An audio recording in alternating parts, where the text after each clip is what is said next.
말씀드린 것처럼 요셉을 이야기하는데 이 베냐민을 이야기하지 않을 수가 없어요. 왜냐하면 요셉이 국무총리는 됐어도 요셉이 국무총리가 되어진 것이 자기 꿈의 실현이 아니라고 하는 말씀을 드렸습니다. 이는 하나님의 꿈입니다.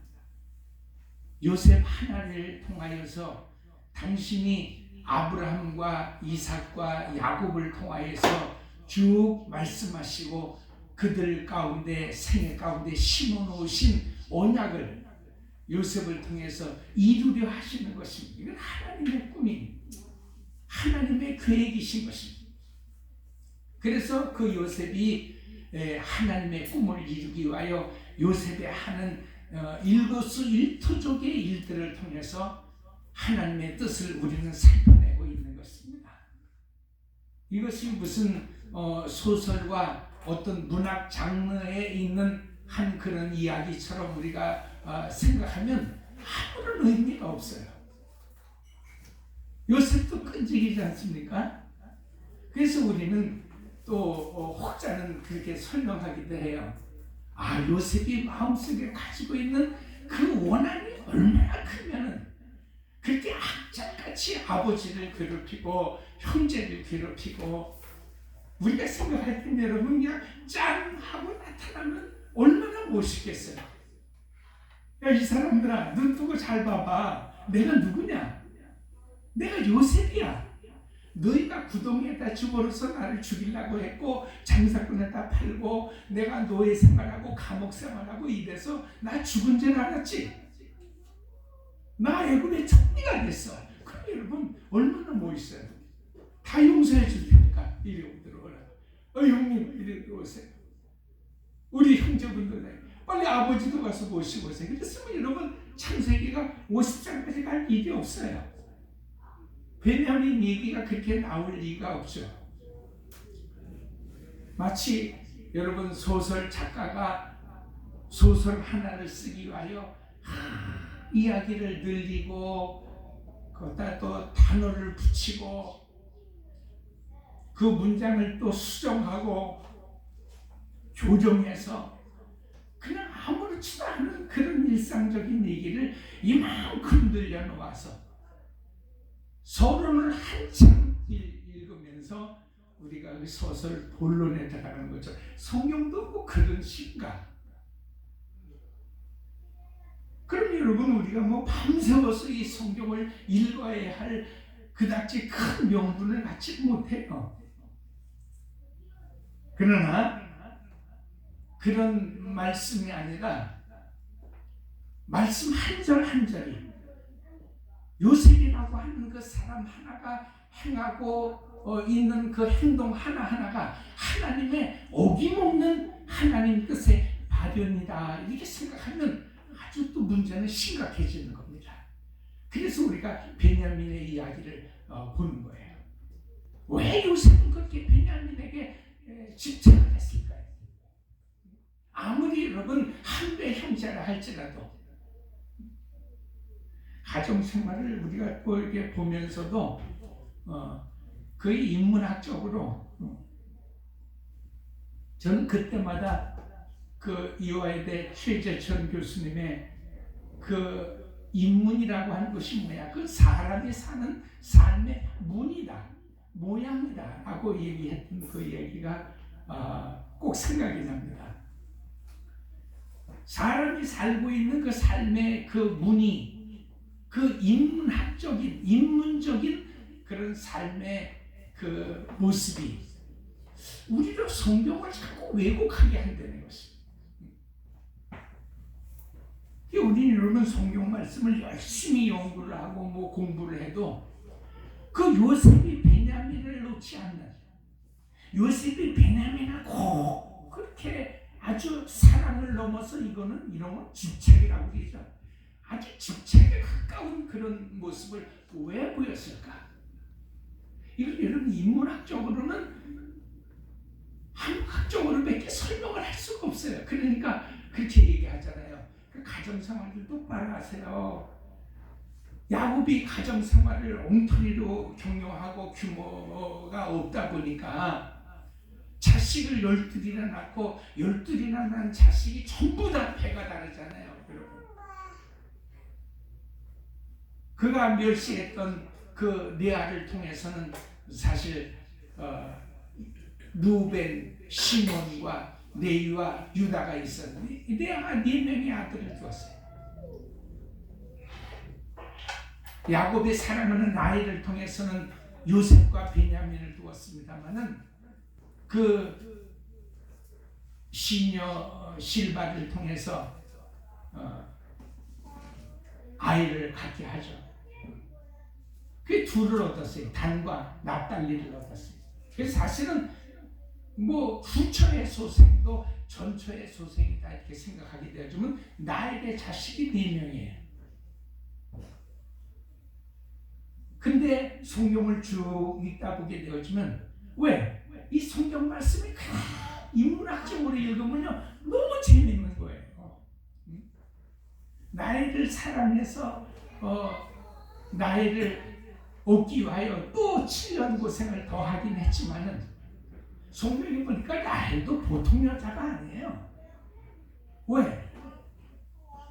자기가 남편의 사랑을 받고 있다라고 하는 그런 아주 착각 같은 그런 현상, 즉시 현상을 가지고 있기 때문에 그렇습니다. 근데 쥐 언니인데 레아는 핏줄을 아는 자기 언니인데 레아를 아주 깡무시합니다. 응? 여러분 자식을 4명씩이나 낳을 때도 우리가 뭐 조금 더해서 생각하게 되어지면 야곱이 꼭 임금처럼 잠을 잤어요. 옛날에 임금은 이 시녀들이 하녀들이 여인들이 너무 많으니까 4시간 이렇게 하나를 뽑게 하죠. 그래가지고 오늘은 김상궁한테 들어가야 되겠다 하게 되어지면 그 김상궁한테 이렇게 들어가는데 연산군이나 이제 뭐 광해군 같은 이런 정도로 이제 내려오게 되어지면은 자기가 좋아하는 여자한테만 가는 거예요. 그러니까 여러분 성경을 자세히 읽어보면 그 얘기가 또 다 야곱의 이야기예요. 야곱이 1년 12달 중에서 레아한테 들어가는 날은 한두 달밖에 안 돼요. 거의 라헬의 집에서 라헬의 방으로 들어가는 거예요. 사실 그 야곱 집안의 갈등을 보면요, 사실은 자식들에게서 먼저 일어나는 거예요. 왜? 그 합한채 사건을 조금 유추해서 우리가 생각해 보면요, 루벤과 시몬과 레위와 유다, 나머지 12아들들의 이름 중에서 요셉과 베냐민을 빼면은 사실 레아의 이 4아들이 성경의 아주 중심 핵심 인물들이에요.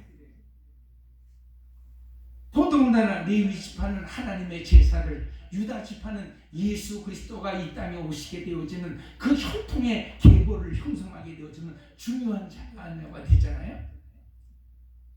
그러니까 레아가 그 루벤, 시몬, 레위, 유다 이렇게 4명의 자식을 레아가 이제 가졌는데도 자식들이 가만히 보니까 아니 주 어머니가 이 집안에서 형편없는 대우를 받고 있는 거예요. 아니 아버지는 라헬만 사랑하고 어머니는 마치 데려다 놓은 어떤 손님처럼 그냥 1년에 한두 번만. 오죽하면 여러분 그 자식들이 합한 채를 가지고 레아와 딜을 하겠어요. 작은 어머니 오늘 내가 이 들에서 합한 채를 구했는데 이 합한 채를 들여서 합한 채 잡숫고 힘이 나게 해드릴 테니까 오늘 하루는 우리 엄마한테 아버지를 좀 양보하세요. 참 여러분 성경 창세기 자세히 읽으면요 참 재미있어요. 그래가지고 여러분 바꾸지 않습니까? 그래 그 좋은 거, 그 귀한 거 합한 채 내가 오늘 먹고 오늘은 내가 내 남편을 빌려줄 테니까 그래서 야곱에게 얘기하죠. 영감 오늘은 어쨌든 저기 레아의 방에 들어가서 자시오. 아 왜 이래 이 편애가 왜 오늘 이래? 아 아저씨가 시키는 대로 하라고 준비하래. 그러면 야곱이 또 쫄래쫄래 그 레아의 방에 들어갔던 얘기가 그 바로 성경에 합판체 얘기예요. 그리고 사실 이 요셉을 참 미워한 것이 색동옷도 있고 뭐 그러긴 했지만은, 아니 사실 어떤 의미에서 보면 본처 자식들 아니에요. 레아의 그 장자 루벤이나 시므온이나 레위나 유다를 스노이보드 타고 그 라헬에게서 나온 자식 베냐민 그 요셉을 너무 사랑하니까 그 형제들이 야 저거 잡아 죽이자. 저놈이 있어가지고선 도대체 우리 아버지가 우리 어머니한테는 방에도 안 들어오시고 자식들도 친화를 해서 우리한테는 무명옷을 입히고 저 베냐민에게는 채색 옷을 입히고, 야 그래서 사실 여러분 루벤, 시몬, 레위, 유다가 작당해서 요셉을 죽이려고 요셉을 끌어다 구덩이를 파고 집어넣은 거예요. 막상 여러분 흙을 덮어가지고 요셉을 죽여버리려고 했을 때 누가 말렸어요? 유다가 가면 생각해. 야 그래도 형들, 야 우리가 저 죽이려고 하긴 했지만은 그래도 다 피를 나는 우리 아버지 형제들인데 죽이지 말고 그냥 팔아먹자. 이래가지고 여러분 가까스로 그 구덩이에서 나와가지고 팔려간 게 보디발의 집이거든요. 생각해보면 우리가 거기까지 될 때는, 그럼 여러분 성경이 무슨 그런 재미있는 이야기를 하시려고 창세기를 50장까지 그렇게 끌어서 기록하십니다. 어떤 라이터가, 작가가 창세기를 좀 길게 해놔야 독자들이 좀 읽을 것 같아서 그렇게 막 재밌는 이야기를 막 집어넣는데 그게 아니란 말이었어요. 오늘도 여러분 이 본문에 있는 말씀 보면은 요셉과 베냐민과 야곱 사이에서 또 더 넓게 얘기하면 형제들 사이에서 계속 줄다리기를 하는 거예요. 아니 양식도 거저달라는 거 아니고 돈 주고 사는 것인데 왜 굳이 요셉은 형들을 돌려보내면서 뭐라 그래요? 다음에 올 때는 베냐민을 데리고 오라는 거예요. 베냐민을 안 데리고 오게 되어지면 양식 없다, 이제 안 편다. 돈을 너희가 수레로 싣고 와도 안 편다. 그 얘기를 야곱이가 씁니다. 그때 야곱이 얘기합니다. 아니 그런 경을칠러 내가 일찍이 어려서 우리 야곱 요셉을 잊어버리고 이제 하나 남은 베냐민. 그러니까 야곱이 얼마나 자식을 편애했는가를 보세요. 아니 여러분 자식이 12명이나 있는데도 요셉 하나 잊어버리고서는 베냐민을 못 내놓는 거예요. 아니 내 하나밖에 없는 내 자식, 내가 이놈을 낙으로 삼고 있는데 이제 내가 살면 이 세상 살면 얼마나 산다고? 응? 내가 밥을 굶고 쌀 없이 양식 없이는 살아도 나 베냐민 없이는 못 살아. 그리고 베냐민을 안 내놓는 거예요. 사실 또 여러분 양식을 또 적당히 사왔으니까 꼭 매일같이 먹을 것이 있고 자식을 이 야곱이 안 내놓는 거예요. 근데 여러분 문제는 뭐예요? 그 땅에 기근이 오래 가물어 사온 양식을 몇 날이 되지 못해서 다 떨어지더라는 거예요. 왜 그랬습니까? 성경에 보니까 야곱의 식솔들이 70명이 넘어요, 여러분. 나중에 고센 땅으로 야곱이 자기 식솔들을 데려갈 때도 70여 명 그 식솔들을 다 끌고 왔습니다. 그 여러분 70명이 밥을 해먹어 보세요. 이 정신없는 겁니다. 우리가 군대 가기 전에 군대는 주걱 대신에 삽으로다가 밥을 푸고 삽으로 국을 이렇게 돌리고 했다 그랬죠. 그럴 수밖에 없더라고요. 그 수백 명 밥을 여러분 하는데. 그러니까 여러분 군수처에서 조달본부에서 계속 덤프트럭으로 쌀이 들어와요. 그래도 여러분 몇백 명 뭡니까? 이게 연대가 먹으려면 한 1000여 명이 그걸 먹어야 되니까요. 그냥 조달본부에서 그 트럭은 계속 오는 것입니다. 양식이 금방도 떨어져요. 70여 명이 여러분 먹고 앉아있으니. 그 양식이 뭐 견뎌나겠어요?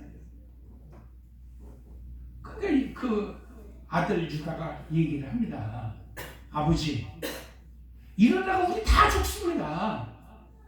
아들 내놓으십시오. 아니, 양식도 다 떨어지고. 그러니까 이 야곱은 정신을 못 차려요. 그러니까 뭐라 그래요? 야, 이번에는 내가 더 귀한 선물을 줄 테니까 돈도 갑절로 갖다 주고 성물도 갖다 주고 이렇게 해서 어쨌든 양식만 좀 사오라는 거예요. 그러니까 유다가 한심해서 얘기하는 겁니다. 아버지, 그 사람은 돈에 관심이 없어요. 이상하게 그 사람은 돈을 요구하는 것이 아니라 아버지가 품고 있는 그 자식 베냐민을 요구합니다. 이 이상한 거래라는 거예요. 그래서 야곱이 좀 어느 정도 깨달아야 되는 거 아닙니까, 여러분? 이게 뭔가 좀 여러분 성도가. 근데 우리가 여러분 그걸 깨닫지를 못해요. 왜? 요셉이 죽었잖아요. 사실은 안 죽었지만 눈에 안 보이잖아요. 어렸을 때. 그리고 피 묻은 옷을 가져와서 형제들이 죽었다고 그러니까 죽은 걸 끝내는 거예요. 그러니까 여러분 베냐민은 또 그 사지로 물 수가 없는 거예요. 너희들이 막 요셉을 끌고 왔다가 요셉 죽었다고 그랬는데 이 마지막 하나 남은 이 베냐민마저 내가 널 죽이겠다. 너희들이 또 와서 죽었다고 그러고, 이거 완전히 베냐민을 내놓는 것은 베냐민을 죽음의 길로 내모는 것과 똑같은 거예요. 이게 여러분 야곱의 일상이에요. 자신은 나이를 먹어서 점점 늙고 죽어가고 거기에 딸린 식구는 70명이 넘고 그저 먹으나 굶으나 내 희망이에요. 유일한 삶의 소망은 베냐민이고 아들 하나 가지고 있는 거. 이게 자기 일상이에요. 근데 성경은 그 일상 얘기를 하고 있다는 거예요. 근데 여러분 성경은 그 일상을 인문학적으로만 얘기하고 있는 것이 아니라 그 일상 속에서도 하나님이 다 관여하고 계신다라고 하는 말씀을 하고 계시는 말씀이 바로 그 말씀인 겁니다. 그러니까 요셉이 말하는 그 말 한마디조차도 여러분 다 왜 하나님께서 당신의 뜻을 이루기 위하여 유다를 쓰신 것입니다. 그 생활 속에서 보여주시는 것입니다. 뭐라고 유다가 말합니까? 그러면 좋습니다, 아버지. 이들을 일단 우리 식솔들이 다 누고 죽을 테니까 내 자식을 먹이겠습니다. 여러분 아주 죽음을 또 담보로 하는 거예요. 만일 우리가 데리고 갔던 이 베냐민을 살려서 그대로 데려가지 못하면 목숨을 내놓겠다는 거예요. 야곱이 비로소 항복을 하고 베냐민을 내어줍니다. 베냐민을 데리고 왔다고 되는 거예요. 그러면서도 그의 마음속에는 아직도 그 미적지근한 마음이 있어요. 그러나 마지막 말에 그런 말 하죠. 베냐민을 내보내면서 하나님께서 죽이시면 죽으면 죽으리로다. 내가 이제 더 이상 어떻게 하겠느냐. 그러나 여러분 그런 고백이 우연히 나온 것이 아니라 하나님이 다 야곱을 그렇게 끌어내시는 것입니다. 왜냐하면 이 세상에서 천국 가는데 살아서 천국 가는 사람은 없어요, 여러분. 천국 가려면 반드시 죽어야 됩니다. 죽은 자를 하나님께서 다시 살리셔서 부활하게 하셔서 천국으로 인도하시는 거예요. 오늘 한국교회뿐만 아니라 전 세계 교회가 오해한 것 중에 하나가 뭐냐면 살아서 가려고 그래요. 살아서. 근데 여러분 살아서 천국 가는 사람은 한 사람도 없습니다. 그래서 다 죽어야 가는데 또 아이러니가 뭐냐면 죽기를 자처하는 사람, 죽기를 용납하는 사람이 한 사람도 없대요. 목사서부터 시작해가지고 여러분 평신도 이르기까지 우리는 그냥 내가 사는 내 삶의 이 일상 속에서 예수를 왜 믿습니까? 예수는 덤이에요, 덤. 그냥 내가 이 세상 끝날 그때 그죠? 예수 믿으면 그냥 하늘나라에 간다라고 그렇게 생각하지만 절대로 여러분 하나님은 죽여서 인간이 죽음의 모습 속에서 하나님은 천국으로 향하여 우리를 인도해 내시는 것입니다. 그러니까 여러분, 우리는 그거를 성경의 오해가 그거예요. 하나님은 덤이요, 내 일상은 내 일상이라는 거예요. 그러니까 내 일상 속에서 우리가 하나님의 뜻을 발견해내지 못하면 우리는 여러분 불신자하고 똑같은 것입니다. 아무리 우리가 교회 열심히 다니고 열심히 충성하고 열심히 봉사해도요, 여전히 여러분 우리가 깨달아야 될 건 뭐예요? 이 교회를 통해서 우리 주 예수 그리스도를 통해서 우리에게 주시는 그 말씀이 다 나를 죽이는 말씀, 내가 이 세상에서 제일 사랑하고 내가 이 세상에서 제일 목을 메고 내가 이거 없이는 이 세상 못 산다, 나는 죽는다 라고 생각을 그때 그럼 죽어 라고 말씀하시는 것이 복음이라고 하는 이 말씀에 이 불편한 진실을 여러분 우리가 인정하지 못하면요, 우리는 그냥 종교 생활하고 있는 거예요. 종교 생활이 뭐예요? 문화 생활이에요. 요즘 여러분 21세기에 문화 생활하는 사람은 종교도 하나쯤은 가져야 되는 거예요. 그래서 꼭 여러분 신상 명세서에 종교는 무엇입니까? 라고 하는 거예요. 우리 거기다 자신있게 종교는 기독교라고 쓰지만 기독교가 뭔지, 내가 기독교라고 하는 이 교를 통해서 뭘 믿고 있는지를 확실히 아는 사람은 없어요. 다만 뭐예요?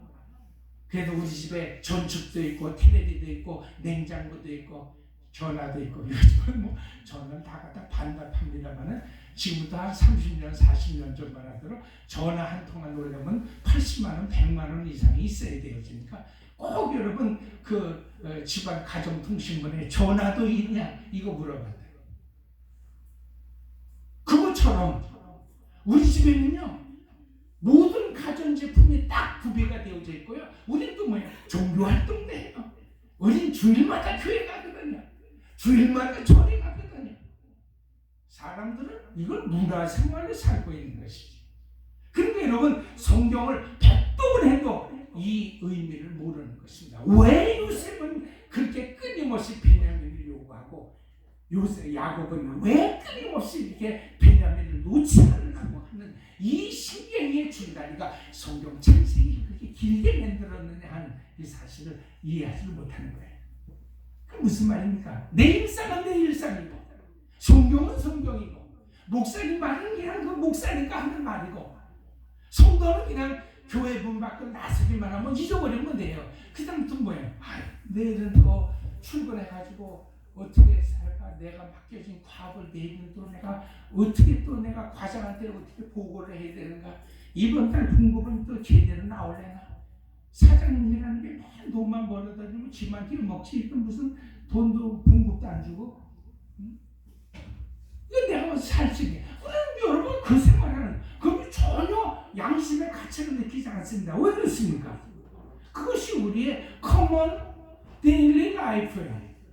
그게 우리 일상적인 생활. 이 세상에 어떤 사람도 내가 무엇을 먹고 무엇을 마시고 무엇을 입어야 될까를 염려하고 걱정하는 이 생활에서 벗어난 사람은 없어요, 여러분.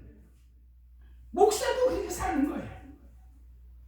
그 오늘 우리의 문제는 그걸 그렇게 내어 달래서 사는 것이라고 하는 것이 중요한 것이 아니라 그런 삶 속에서도 하나님의 말씀을 잊어버리고 있다고 하는데, 그 일상생활 속에서도 무엇을 먹을까, 무엇을 마실까, 무엇을 입을까는 이방인들이 구하는 거다. 하나님의 성도는 그 나라와 그 의를 구하는 것이라고 이 생각조차 이 띵킹을 못해요. 우리는. 그게 오늘 우리의 어리석음이에요. 여러분 세상 나가서 어떻게 염려하고 어떻게 살아요? 그러나 그 세상과 염려하는 중에서도 우리의 머릿속에서 항상 지워지지 않는 한 가지 중요한 팩트가 있어요. 그 팩트가 뭡니까? 그렇게 구하는 것은 예수 안 믿는 사람들이 그렇게 구하고 사는 거야. 예수 믿는 사람은 그런 삶 속에서도 하나님의 뜻이 나를 통해 어떻게 나타내시려고 이러는가. 내가 여러분 직장에 다니고 사업을 하고 내가 뭐 출근하고 일어나고 누우면서 모든 일들이 나를 통하여서 하나님이 무슨 하나님의 의도, 어떤 하나님의 뜻을 나타내시려고 하는가를 생각하지 않으면 우리는 야곱의 생활을 인문학적으로 읽는 그런 방향하고 똑같아지는 것입니다.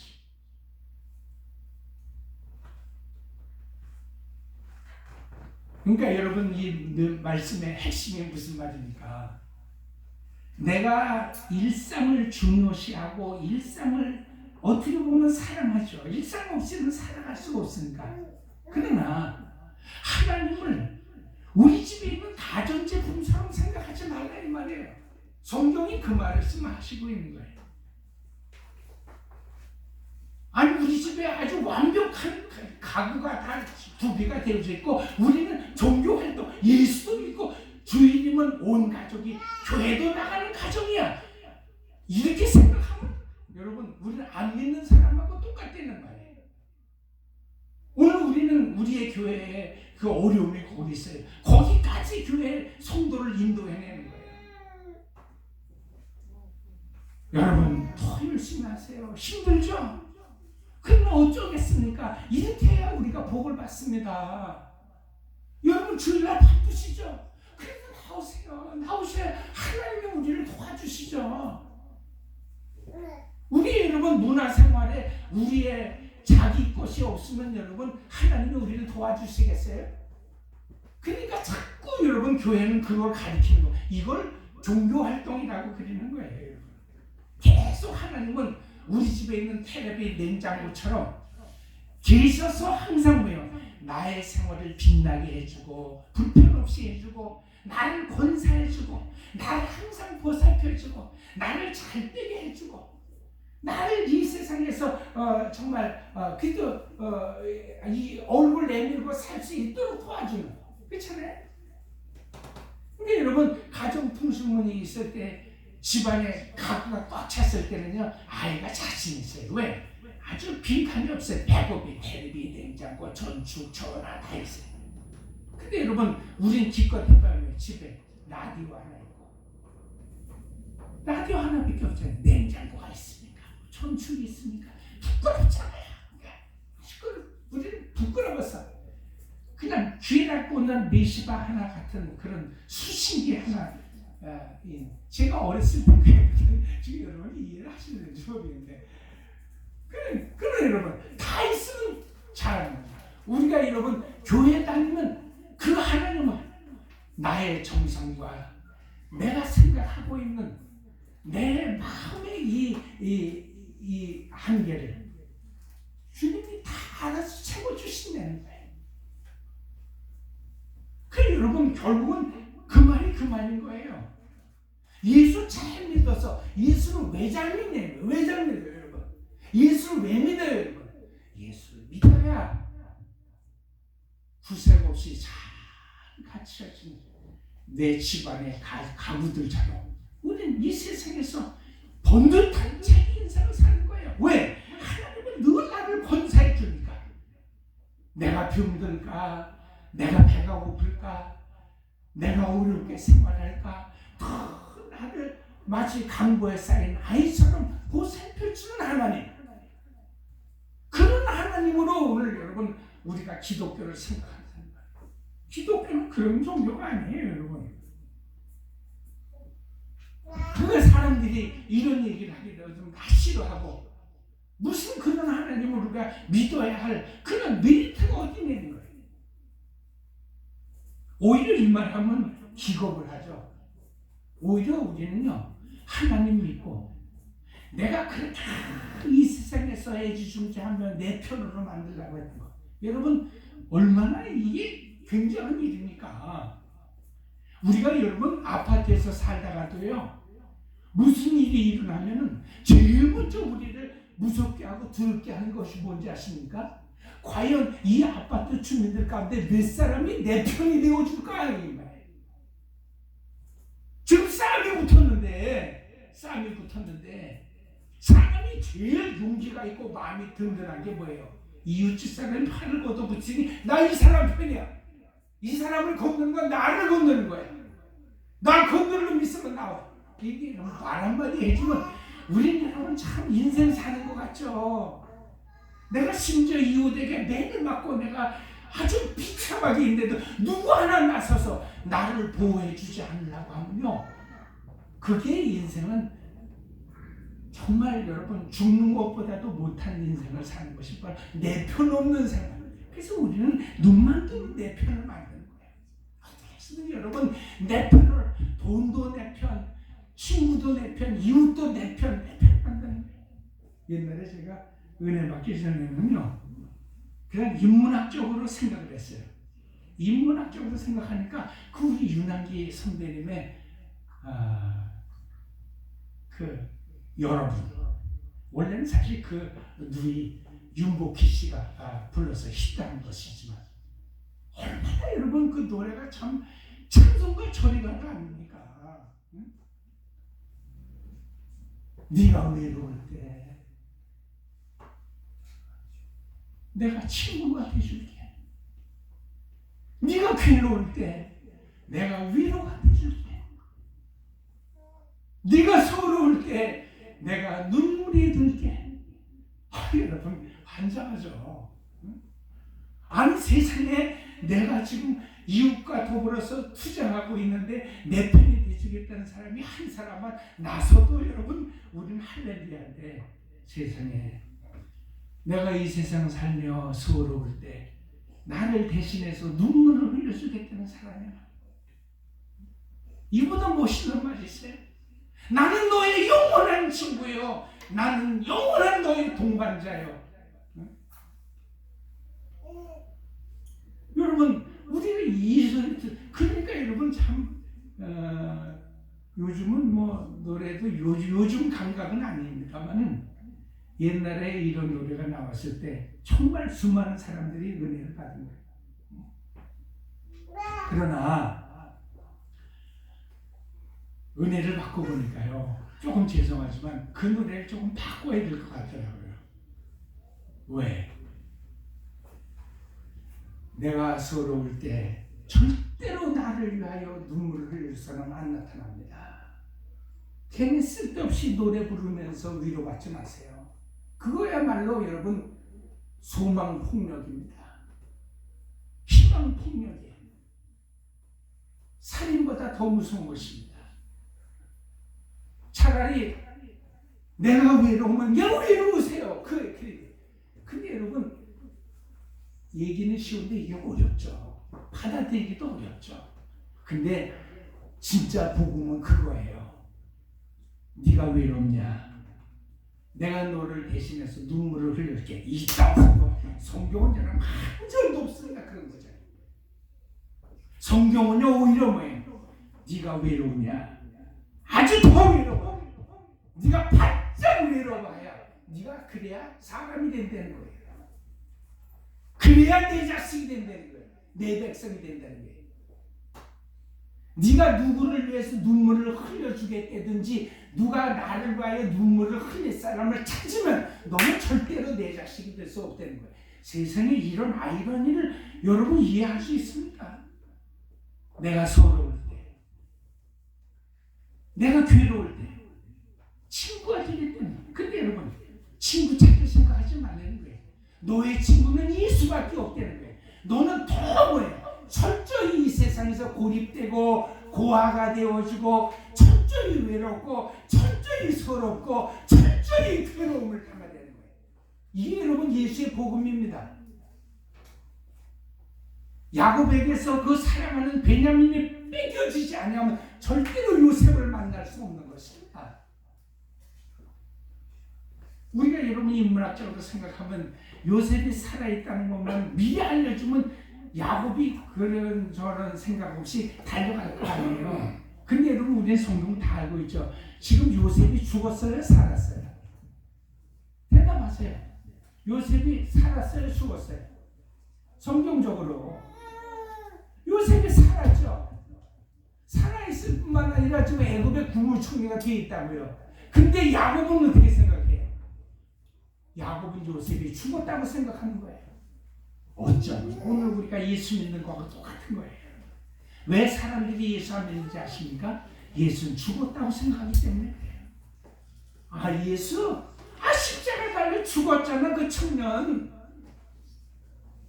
그 제자들이 환상을 보고 헛개비가 씌워가지고 뭐 부활했네, 다시 살아났네 이렇게 얘기하지만 이 사람은 역사적으로 성경적으로도 봐. 예수 죽었잖아. 예수 본 사람 있어? 왜? 죽은 사람은 절대 눈으로 보이지 않습니다. 그리고 죽은 사람은 말이 없어요. 자기를 변호하지 않습니다. 그러니까 사람은 절대로 죽었다라고 하는 것은 마지막으로 생각하는 거예요. 예수 왜 안 믿습니까? 예수 본 사람 있어요, 여러분? 뭐 하도 그렇게 또 물어보는 사람들이 많으니까 부라치는 사람도 나오죠. 나는 뭐 매일 주님과 더불어 대화를 한다고 그러는데 다 지소리 듣고 지가 지소리 듣고 지가 답하는 거지. 여러분, 하나님의 음성을 들은 사람은 없습니다. 하나님의 음성을 들었다라고 하는 것이 다 무슨 얘기예요? 다 자기 얘기예요. 하나님 도와주세요. 그럼 자기의 자아가 얘기하는 겁니다. 내가 너를 도우리라. 내가 너와 함께. 이제 하나님의 말씀을 들었다. 그것은 엉터리.